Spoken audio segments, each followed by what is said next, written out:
અમદાવાદમાં આજથી ફરી દાદાના બુલડોઝર ધમધમ્યા છે, એટલે કે ઓપરેશન ક્લીન ચંડોળા 2.0 શરૂ થયું છે. ચંડોળા તળાવ વિસ્તારમાં ડિમોલિશનની ફેઝ 2ની કામગીરી પણ શરૂ કરવામાં આવી છે. વહેલી સવારે જ 6 વાગ્યાથી ડિમોલિશનની કામગીરી શરૂ કરવામાં આવી છે. ફેઝ 2માં સૂર્યનગર પોલીસ મથકથી મીરા સિનેમા તરફના દબાણો હટાવાશે, તો દબાણ હટાવાતા પહેલા જ પાણી વીજળીના કનેક્શન પણ કાપી નખાયા છે. 8,000 ગેરકાયદે મકાનો પર હવે દાદાનું બુલડોઝર ફરી વળશે, જેમાં 2.50 લાખ ચોરસ મીટર જમીન ખુલ્લી કરવામાં આવશે, એટલે કે 2.50 લાખ જમીન ખુલ્લી કરવામાં આવશે અને 3,000થી વધુ પોલીસ અધિકારીઓના બંદોબસ્ત વચ્ચે કામગીરી કરવામાં આવી રહી છે. 25 એસઆરપીની કંપનીઓ પણ બંદોબસ્તમાં જોડાઈ છે અને શહેર ક્રાઇમ બ્રાન્ચના જેસીપી શરત સિંઘલ સહિતનો પોલીસનો કાફલો પણ તૈનાત કરવામાં આવ્યો છે, એટલે કે અમદાવાદમાં આજથી ફરી દાદાના બુલડોઝર ધમધમ્યા છે. શહેર પોલીસ અને મહાનગરપાલિકા દ્વારા અત્યારે હાલ ડિમોલેશન જે છે તે હાથ ધરવામાં આવ્યું અને અત્યારે હાલ જે દ્રશ્યો જોઈ શકાય છે કે ડિમોલેશન ચાલુ છે અને અત્યારે મહાનગરપાલિકાના જે અધિકારીઓ છે તે અહીં પહોંચ્યા છે અને તેમના દ્વારા નિરીક્ષણ કરવામાં આવી રહ્યું છે. જે બુલડોઝર છે તે તમામ કામગીરીનું હાલ નિરીક્ષણ કરવામાં આવી રહ્યું છે. રિદ્ધેશ રાવલ સર છે. સર, આજની કામગીરી સંક્ષિપ્તમાં કહેજો ખાલી.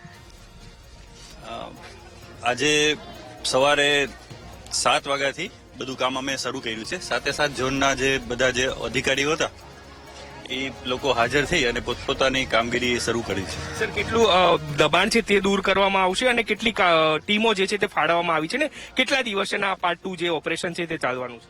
3-4 દિવસનું આયોજન છે. ટોટલ 35 જે છે હિટાચી છે અને 15 જેટલા જેસીબી છે અને 7 ઝોનની ટીમ, ટોટલ 50 ટીમો છે. 2.50 લાખ ચોરસ મીટર જેટલું છે.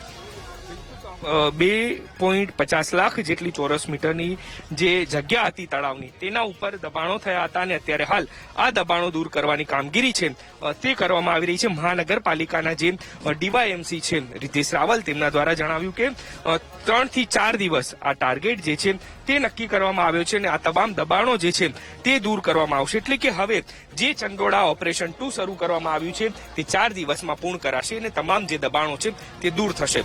કેમેરામેન આશિષ ડોડિયા સાથે Deepak Solanki, VTV news, Ahmedabad. Operation clean Chandola part 2. મહાનગરપાલિકા અને શહેર પોલીસ દ્વારા ઓપરેશન ક્લીન ચંડોળા 2 શરૂ કરવામાં આવ્યું ને વહેલી સવારથી જ જે ગેરકાયદેસર બાંધકામો છે તે તોડવાનું શરૂ કરવામાં આવ્યું છે. અમદાવાદ શહેર પોલીસ કમિશનર જેસીપી જે છે તેમની સાથે સીધી વાત કરીશું. સર, જે પ્રકારે પાર્ટ 2 શરૂ કરવામાં આવ્યું છે, પહેલો ફેઝ કયા પ્રકારે રહ્યો અને ત્યારબાદ થોડા દિવસ કામગીરી બંધ રહી, હવે ફેઝ 2 શરૂ કરવામાં આવ્યો છે, કયા પ્રકારે કામગીરી અને કેટલા ગેરકાયદેસર દબાણો છે તે દૂર થશે? ફેઝ 1માં જેવા કે આપ જાણો છો કે 28, 29, 30 તારીખે થયા હતા અને એના પહેલા 26 તારીખે અહીંયા કોર્ડન કરીને અને કોમ્બિંગ કરીને ક્રાઇમ બ્રાન્ચ અને સ્થાનિક પોલીસે 200થી વધારે બાંગ્લાદેશીનો ડિટેન કરવામાં આવ્યો હતો. છેલ્લા ઘણા સમયથી આ લોકો અહીંયા ગેરકાયદેસર ભારતમાં ઘૂસણખોરી કરીને રહેતા હતા અને આ વિસ્તારમાં ઘણા બધા ક્રિમિનલ કેસીસ પણ એના ઉપર દાખલ થયા હતા, જેવા કે પ્રોસ્ટિટ્યુશન હોય, દારૂનો હોય, ડ્રગ્સનો હોય.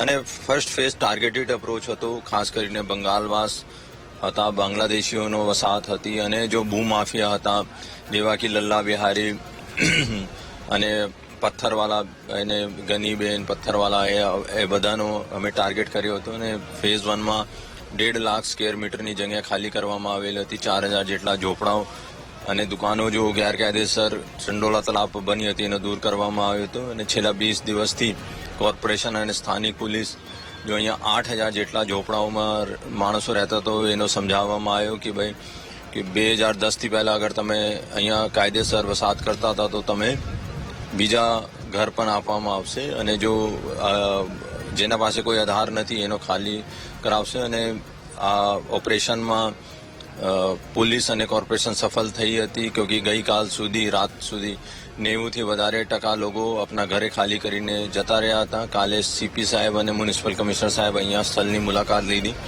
અને એક પ્લાન ફાઇનલ કર્યો કે આજ સવારથી 6 વાગ્યાથી કોર્પોરેશનની 50 ટીમો અને એના સાથે એસઆરપી, સ્થાનિક પોલીસ, ક્રાઇમ બ્રાન્ચ સાથે મળીને કામ કરશે. અને આપ જોઈ શકો છો અત્યારે છેલ્લા 2 કલાકથી 3 કલાકથી કામગીરી ચાલી રહી છે અને એમાં 30% જેટલા ગેરકાયદેસર દબાણ દૂર કરવામાં પોલીસ સફળ થઈ છે. સર, જે પ્રકારે અહીં બાંધકામ કેટલા હશે, કેટલા બાંધકામો મકાનો છે તેના પર બુલડોઝર ચાલશે ને ટોટલ કેટલી જગ્યા જે વોટર બોડી છે તેની ખાલી કરવામાં આવશે ગેરકાયદેસર દબાણની?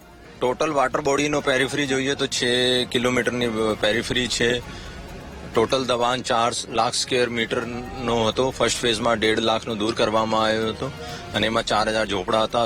સેકન્ડ ફેઝમાં 2.5 લાખ સ્ક્વેર મીટરની જગ્યા છે અને એમાં 8000 જેટલા ઝોપડાઓ છે એને દૂર કરવામાં. સર, તળાવ પરથી જ્યારે ગેરકાયદેસર દબાણો દૂર થઈ જાય, એકદમ ક્લીન થઈ જાય, ત્યારબાદ ફરી દબાણો ન થાય તે માટેની કોઈ આયોજન છે? એક તો કોર્પોરેશન એનો કંઈ ડેવલપમેન્ટ પ્લાન લઈને આવે છે અને સાથે સાથે સીપી સાહેબની કાલે મિટિંગમાં પણ નક્કી થયું હતું કે ફરીથી દબાણ ના થાય, ફરીથી અહીંયા ક્રિમિનલ એક્ટિવિટીઝ ના થાય તો અહીંયા પોલીસની હાજરી વધારે થાય તો SRPનો બેરેક બનાવવામાં એક પ્રપોઝલ મૂકવામાં આવશે અને એના અહીંયા પોલીસની હાજરી વધારે રહેશે, જેના કારણે ફરીથી અહીંયા દબાણ ના થાય એના માટે તકેદ રૂપે મને ઉમ્મીદ છે કે કોર્પોરેશન અને સરકાર પોલીસને અહીંયા જમીન ફાપશે. બિલકુલ, તો આ હતા જેસીપી ક્રાઇમ કે જેમનું કહેવું છે કે ઓપરેશન ક્લીન ચંડોળા 2 શરૂ થયું છે અને લગભગ અહીં 2.5 લાખ ચોરસ મીટરની જે જગ્યા છે તે ખાલી કરવામાં આવશે અને સૌથી મહત્વની બાબત એ છે કે અહીં હવે વોલ કરવામાં આવશે અને SRPની ચોકી પણ ઊભી કરવામાં આવશે. કેમેરામેન આશિષ ડોડિયા સાથે દીપક સોલંકી, VTV ન્યૂઝ, અમદાવાદ.